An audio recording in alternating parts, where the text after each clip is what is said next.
We've covered the foundational principles over the last 3 weeks, and now comes the hard part, applying these principles in everyday life. It's precisely why we'll talk this week about really understanding our purpose, and of course God's purpose for us, and how that purpose translates into our calendar and our priorities. If there's a disconnect between our purpose and the time we actually allocate on our calendar, we're not genuinely walking the talk. The good news, Jesus has given us the gift of His Spirit, living in and through us to help us in this transformation. So if you're prone to worry about whether you'll have the strength or the patience to walk as Jesus walked, it's not about clenching your teeth and simply trying harder. It's more about dying to self and allowing His Spirit to do the heavy lifting. This isn't just a practical journey we're on, it's even more so a sacred spiritual journey.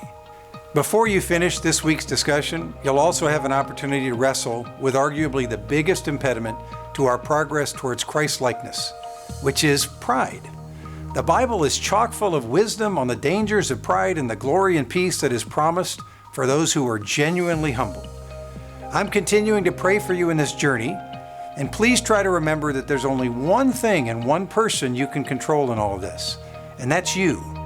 I'm excited about what God will do in your wife's heart and life with a sustained, intentional commitment on your part to these principles. Here are this week's big ideas.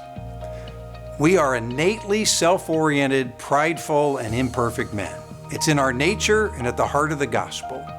Humility and selflessness is our call, even as strong, capable men and husbands. This is not about trying harder. It's the power of the Holy Spirit living in and through us. You won't make progress without being intentional.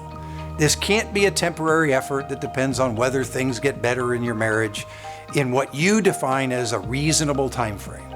It didn't take a few weeks to get where you are. It will take time and commitment to experience the abundance God promises. Have a great week.